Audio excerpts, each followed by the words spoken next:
Avalanche Pregame Show, brought to you by DraftKings Sportsbook. Use code DNVR when you sign up for a new account.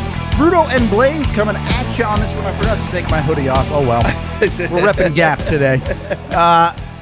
Avs going into this one against the Sharks. A lot of things going on both sides of the rosters today. Starting with the Sharks, they're getting 6 guys back from COVID protocol. Yep. On the one hand, that's going to make their team significantly better. On the other, it's a bunch of dudes that have not played for a hot minute, Blais. Absolutely. I mean, do you take into factor altitude? True, it is in Colorado. And then the other part of that is just not playing hockey for, couple days makes you rusty. The age-old rust versus rest debate. Yeah. Look, the way the Avs approach this game doesn't really change, I don't think, based on who the Sharks have in the lineup. They have their own issues. They need to come in and play their game regardless. Yep. But anything that helps, I think they'll take right now, yeah? yeah, for sure. I mean, I think what the Avs did great last game, you can't ask for a better start of last game, right? No Score doubt. right off the bat. I mean, that kind of sets the tone. Do you think that happens with this team, though? With the Sharks, they seem like they're a little bit better. Yeah, I mean, it's tough, right? The Avs brought their A game against Vancouver, and Vancouver did not play particularly well either. And while it was nice to see Colorado play that way, you can't expect a team to play like that every night. Nope. The Avs need to find ways to win real hockey games, 3-2, 3-1, stuff like Absolutely. that. Yep. And that's kind of what I expect to see tonight is a competitive hockey game, but one that the Avs can and should probably win if they play to what they're capable of. But it is going to be interesting to see. I think you'll be able to tell with the Sharks right away.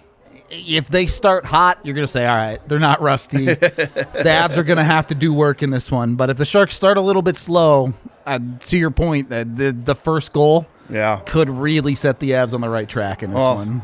For sure. And I mean, the Sharks right now, especially some of the old names are kind of getting hot. Brett Burns is hot. Oh, boy. I mean, not as old of a name. Thomas Hertl. Looking good. He's been kind of on fire in the last few games. Might be hearing a lot more about that name in a couple months. We'll see. But the Sharks are, look, they're not going to be a great team this year. No. They're not a free out either. No. So you got to show up. You got to play quality hockey. On the Avs side of this one, unfortunately, no Bone Byram tonight. He did take full practice yesterday, but delayed symptoms fairly common when it comes to concussions, unfortunately. Yeah, I mean, that sucks, right? It's like it's a day-to-day thing. You hate to hear that term, right? But it is one of those things with concussions. You feel good one day, the next day you feel like absolute crap. Yep. I mean, good for the organization, understanding it's early in the year. You don't need to risk any of that, going out there playing, not feeling 100% when you've got a bona fide star. Yeah, definitely priority number one is always going to be a player's health, right? Yep. No doubt about that. And it's unfortunate, especially given last year Byram also went through concussions too. Yeah. It's something you really, really didn't want to see. But all you can do is hope that he gets healthy quick and gets back into that lineup. Thankfully, the Avs defense is still quite strong without him. Yeah. Oh no, I guess we have to put Eric Johnson in our top 4. The horror of doing that. But look, this is going to put a little bit more weight on Cale Makar, Sam Girard, Devon Toews. Yep. The 3 guys that are supposed to be the dudes on this D-core. The dudes, for sure. I mean, Devon Toews looked unreal for last game. And again, we talked about the opponent that they were playing against. Makar had a great game, not even just on those scoring chances that you saw, which were, Harlem Globetrotter passes and things of that nature, but just the little things that he was doing in the neutral zone to create time and space just to open up everything for the Avs. It was fun to watch. Well, and I think the key there is you started to see the passing game click for that defensive core. The sloppiness kind of started to disappear a little bit. And even Girard, who had struggled through the start of the season, was starting to make those passes, and you're going, okay, this is the Colorado Avalanche defense everybody expected to see. So it's on those guys to continue to do it, but obviously they're capable of doing so. Yep. On the front end of the puck, as we get into the forward depth here, first of all, the Avs acquired Nick Aube-Kubel. I'm not sure if I said that correctly. Yeah. Off of waivers. As far as I've seen, he's not going to play tonight. Yeah, I haven't heard anything. That would be a really, really quick turnaround for him. For sure. But someone that's going to get added to their depth. If you haven't checked out AJ's piece on the DNVR.com on him, be sure to go check that out. He went pretty in-depth on the guy. From a front-facing perspective, he's a bottom six forward. Yep. When he's playing well, can pitch in some points for you. So we'll see exactly where he fits into the roster. But what are your expectations, Blais? Yeah, when he comes up and he's playing, I mean, he is definitely a bottom six guy. I think he's more of that like physical presence that's going to be back there. Yep. He's not one of those guys that's going to flash for you. That's for sure. I mean, he plays pretty well in the AHL, and he's been up and been an NHL player. I think for 7 games this year with the Flyers, and he's got it's close to 100 games. Yeah, it's like he's that. up and down. So you know what you're going to get from a guy like that. Yep. Not Definitely. a blockbuster trade whatsoever. But, it's a waiver acquisition, which, yeah. I mean, the fact that, he made it all the way to the Avs shows not a ton of interest there. Granted, we're past the first month of the season, so the Avs aren't dead last on the waiver wire anymore, but still, no one was jumping at the bit to get this guy. It is kind of an interesting, that they're acquiring this person. So is it something where they're not too sure about their bottom six right now? Yeah, I do wonder if they're looking to fill holes, if this is more of an injury insurance. I'm not really sure. You mentioned the physical side of it. I think maybe they're starting to realize the limitations of Jason Megna as a bottom six player. The talent level in the AHL doesn't shine through. He's never really been that physical of a player, so it's become a bit of a weird fit for him in the bottom six. That's my hope. Yeah. The other side of it is, look, Martin Kaut dealing with some injuries. When he's in the games, he hasn't been particularly productive. The big question for me is Aube-Kubel versus Maltsev. How do you balance those two and getting them opportunity? Because Maltsev has crushed it in the AHL so far. Yeah. It's hard to see them continuing to hold him out, but maybe, acquiring both these guys in a similar vein, right? Yep. Guys they're picking up. Kubel's a little bit older. I think he's 25. Yep. Still young enough and for sure. a little bit more proven. So I don't know. It feels like a little bit of competition down there. Maybe that's what they're trying to get out of it is get people fired up to earn a spot. I don't know. You tell me. The old 1980s USA trick. Yeah, there you go. Put the guy on the team, see what you're going to do. Yeah, I don't know. That's pretty interesting. I mean, some of my thoughts, too, go back to Sherwood because he hasn't really done too much back there. I thought he's been semi-solid. He plays an okay game back there, but maybe it is. I like your idea of maybe this is some competition that they want to start driving in that bottom six group. Yeah, I mean, I'm okay. More competition is rarely a bad thing. Yeah, Maltsev is a C kind of, but the Avs also have too many Cs. Yeah, look, I think is Newhook's playing C tonight. He played center the other night. Yeah, and he's playing it tonight. Sort of. They kind of moved him around a little bit, but Jost plays C, Newhook plays C, Comfort plays C. When he's healthy, McKinnon plays C, Kadri plays C. Maltsev can play C too. So I think they used Helm partially at C a little bit. Yeah. They have plenty of centers, which is a weird thing to say. Most teams are desperate for those, but the Avs really aren't that desperate. A couple of super chats here. Thank you for the $5. Vaguely sober. Did Big Pickle finally get AJ? No, he's at the game. He's working the game tonight. So, he's doing his hockey job. And then $10 from Pin King. Shout out to the Omaha Lancers junior hockey team for honoring, I think that's Corporal. Yep. Dagan Page last night, who was killed in Afghanistan this year. Yeah, always awesome to see people honoring the veterans and heroes who died doing what they believed in. Yep. Yeah, P.S. Shout out the USHL in general. Nobody watches that league, but it's dope. I always have fun watching the USHL. So, yeah, I mean, you're trying to find a balance as people are already getting into guessing lines on what the Avs bottom six could look like. But who do you sit? I mean, genuinely, yeah. I've got the Gap hoodie on, all right? Don't hate. It's a little chilly up here, by the way. We're both wearing sweaters. It's hot up here. I meant to take this off. Oh, I'm a little chilled. That's not a good sign. Look, somebody has to sit, assuming there's no more injuries, to bring these guys into the lineup. Now, it seems like Jason Megna's the obvious one there. Yeah. But if you're looking at bringing in both Maltsev and Knack, you have to pick someone else too, and whether that's an injured Martin Kaut just never gets back into the lineup, or you kind of start to run a rotation with a guy like, let's be real, Darren Helm really hasn't been that good in the last couple of games, despite the goal that he finished. That was more Logan O'Connor than anything else. Yeah. So I don't know. I don't know what to expect in the bottom six. Do you think a rotation is fine, or do you prefer a set 12, Blais? I mean, right now it's so early in the season still. Like, fine, rotate them through, see what's clicking, see where there's a little bit of chemistry between the players, right? Yep. And then once you have that, then you really got to start locking it in. Probably after, this year for the Olympic break, he's got to really start locking it in. Yeah. Start moving to this is what our lineup is going to be when healthy. Yeah, I mean,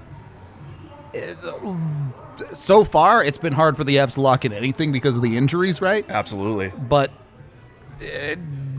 eventually you got to make decisions.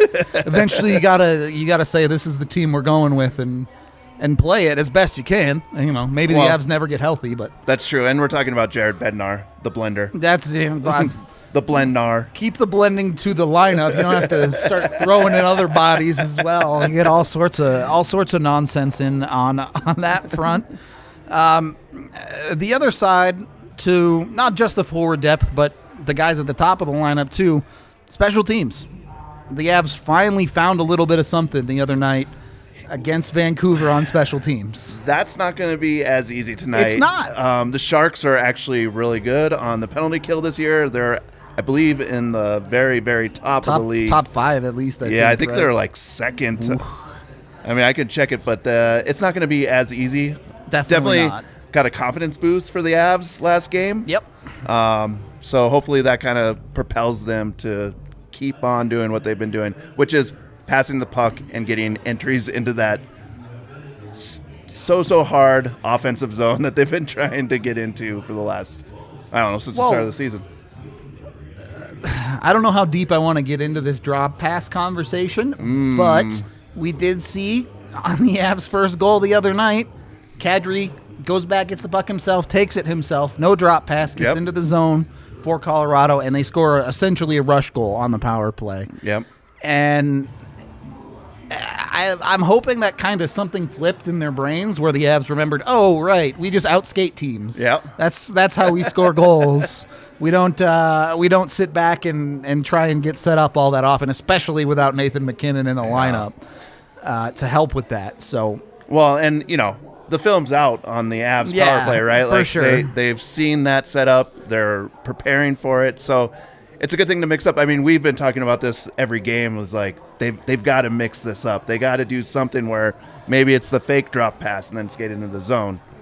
Something along those lines. Okay. So this is going to go both ways. One, yes, the Avs have confidence. They need to show up on the power play, but we saw the PK be extremely successful the other night too. You're not asking them to score a short-handed goal again. That's just not realistic. Let's be honest. Yeah. But when it comes to, especially in games where you're the favorite, winning the special teams battle just makes your life so much easier on both sides of the puck. Yep. That it's something the Avs have to start doing with some consistency. And where does that come from on the penalty kill? How much of that is on Darcy Kemper versus the guys in front of him? I mean, as long as Darcy Kemper is stopping the shots that he's expected to stop, then it's really on your penalty kill unit to make sure that they're in the right position and they're getting that puck out of the high-scoring danger zones in front of the net. It's hard to do. You're down a man. It's not going to be easy. No. But I was having a conversation about this with AJ, not on the pod the other day, where he says he prefers an aggressive penalty kill because he says, look, make the other team beat you. Make them make a play instead of you sitting around and making the mistakes. Yeah.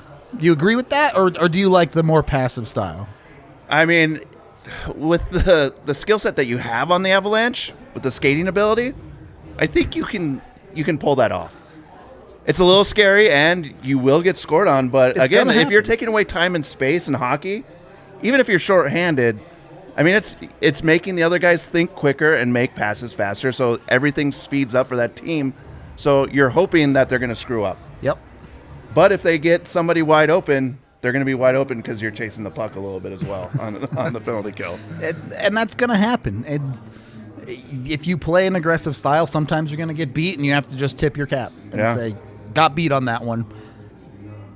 It's a argument of philosophy, right? There are PK coaches in the league that believe in that. There are other ones that prefer the stay in your box, don't do anything crazy style. So there's not one clear correct answer on that one, and I think that's... Yeah, the jury's still out on that one, and it will be forever. That one, I don't know if you'll ever find the answer fully to that one. Unlike the power play, which every team in the league does the drop pass now. Yeah. So something has clicked there in the league. But I talk about this a lot. It's about keeping teams honest, right? Yep. You can't do anything too much. You have to at least have that thought in the back of their head that they could dump it in. They could go charge me up high. Could do it. Not always going to do it, but if they're playing in a way where they know exactly what you're doing, you're in big trouble. Yeah, but you can also exploit that as well, right? Like, I think, was that last year when Makar basically faked the drop pass, got two defenders to bite on it, and then just... said, see ya. Yep. Skated around the other two, and I think just skated in himself and scored, so... Yeah, and that's, that's like one level even beyond keeping them honest, right? Is kind of getting them on the far side of it and saying, I know that you know that I know. So if you can do that, great. And sometimes that's the solution, particularly on the power play. Stop being cute. Let your best players be your best players. Let them do awesome stuff. Yeah. Ride it. So, and look, obviously, we talked about this last game. It's going to hold true. As long as McKinnon's out of the lineup, the Mikos, the Makars, the Landeskog's, they have to step up and be the dude. Yeah, they have to. Team. They have to shine. They've got to be at the top of their game. While McKinnon's out, and hopefully they just keep continuing. I mean, I think it was a big boost last game. Definitely, coming out and stomping on a team 7-1 without your star player in the lineup makes you feel good about yourself.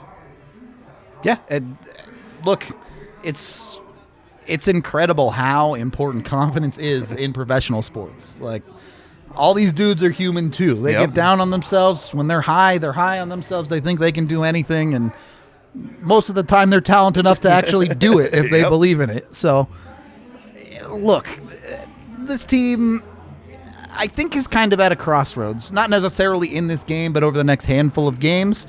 They haven't been over 500 in 10 games now. Yep. They so far have underperformed expectations on the season, but they've gone from a team that isn't living up to it to an absolute blowout. And blowouts are great. Yep. But you got to kind of throw those ones away, right? Yes and no, right? Some of A, some of B. That blowout game means nothing if you lose your next two, right? Oh, absolutely. So it's about stringing stretches of hockey together. One game, nice, but that's 2 points, that's gone. You go out and you win tonight. Yeah. To steal from Major League, that's 2 in a row. You win another one and you're on a winning streak, boys. So the Avs need a winning streak, I think. Oh, absolutely. I mean, not just the Avs. I think the fan base needs it as well, just to calm everyone's nerves down. True. But yeah, I mean, as a professional hockey player, you got to have a short-term memory as well. Obviously, the wins are going to be a big deal right now. Like AJ had talked about, what was 2 pods ago after the game they are at the crossroads right now. If they come out and start winning these games, everything goes back on track. Things are looking rosy. Yep. Life gets easier real fast. Yeah. If you come out and lose the next 5 games, there's a lot of hard conversations going on everywhere, top to bottom in the organization. Yep. A lot of people feeling stuff. I saw an LOC point earlier, Burakovsky from Nichushkin tonight. Look, if you're feeling something, go put your money where your mouth is. Absolutely. Over on DraftKings Sportsbook. Make a bet, do a player prop, something like that. Get your money in. Of course. Bet on 12 teams. 13? Really? Is it 13? Yeah. I must have. I think I did. Skip one? I skipped one because I was like, ooh, that's Slacker. Too tough. It doesn't matter. I've already lost, I think. A Super Saturday slate going on right now. No one has officially lost yet. Oh, yes. Boston is the only game that's over, which we both picked Boston in. Yep. So we got 13 games picked on the money line in one giant parlay. Right now, the Penguins aren't helping my. Unfortunately, Pittsburgh not looking good right now, kind of getting bopped by Ottawa. But beyond that one, a lot of good bets out there. I'm looking pretty solid for a lot of that besides Pittsburgh, but maybe we hope for the miracle in Pittsburgh. Got a couple of other interesting games going on right there. The battle for Florida. Yeah. Last I checked, Detroit was winning.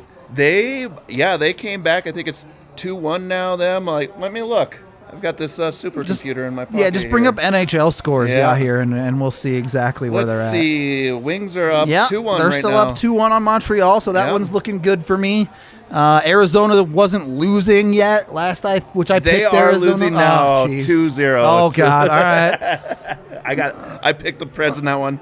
The slate's blowing up. I bet Jesse last Saturday that Arizona was going to lose. And now I have to buy him an Arizona shirt. Yeah, Pittsburgh's down 4-0 now. So that game's over. Slate's looking a little rough at the moment. Did anyone pick the Senators? I don't think so. I'd have to look at the graphic to know for sure, but I don't think anyone picked Ottawa in that one. So there's always one, or two, or three.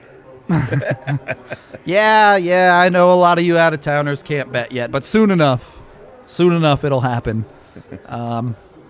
Hopefully, at least. But if you're in one of those places where you can bet, go get yourself on DraftKings Sportsbook. Make the bets. If you're looking for any Avs bets, I'm not actually sure what they are tonight. Yeah. Let's see here. I'll pull up. Blais has got a couple. He's always got a couple. Yeah. I mean, my go-to is shots on goal. I take Mikko all the time. It's 3.5. Yeah. It feels like a real easy take with McKinnon out of the lineup, right? Oh, absolutely. Yeah. Like he's going to be the shooter on that line, right? I can't see it being anybody else. Yep. And on the power play, and so in every situation, it should be him, right? Moscow. This one I took from Jesse, which was the anytime scorer Alex Newhook. I mean, I'm a believer, so whenever I hear any positives, I'm going to go for it. And again, when I always say not to bet on it, but I did take the Avs money line. I don't mind the money line. It's the 1.5 because you're betting for an empty netter at that point. It feels like a lot of the time. So yeah, I struggle taking that one. I don't know, man. Bernie doesn't have anything to manscape. I don't know. I guess we could condition his hair or something. I know it's on altitude. I don't know if I imagine if you have the package, it's on ESPN Plus if you're out of the blackout market. Yeah. But for local altitude only, I believe. Well, I don't know what that comment even means. Newhook has come back to play as you predicted him on the train. Let's go. Yes. Let's go. Team Newhook for sure. Absolutely. Enjoying it quite a bit. And that's going to be one of the keys for the Avs. Yes, the big guys have to do their part, but a little bit of consistency out of the depth can go a long, long way. Absolutely. For a hockey team that just can't seem to get healthy right now. Oh, yeah. I mean, it's brutal. And again, like down the depth chart scoring gets bigger and bigger as the season goes on, and especially when you get into the playoffs. Do you agree with that? I mean, your big guys have to be the big guys, but you have to get secondary scoring from your depth players. Yeah, I mean, I'm not asking them to carry the load. big guys win hockey games. Yeah. But depth forwards put teams in positions to win hockey games. Yeah. Because you get a goal out of a guy that gets you a 1-0 lead or gets you back to within one. Sure. And then you set up the big moment for the big dudes to go do their thing, right? It's just too much to ask of the top line or Makar or those guys to go out and have 3 points every single night. Yep. They need some help. They do. Absolutely. So. Ask Torts about that one. Oh, jeez. Oh, jeez. Start auto-tuning. I have to protect my team. Okay. We're less than 10 minutes away from puck drop, so we are going to get out of here. Thank you, everyone, for watching the pregame show. You know you can catch us live post-game as well. We'll have Jesse back from the game to talk about what he saw in the building and cover everything Avalanche and hopefully be celebrating a win and not it's shots night. Another salt. Oh boy, we got that whiskey to drink, I guess. Yep. If the Avs take down a win. So appreciate all of you so very much, and we will talk to you after the game.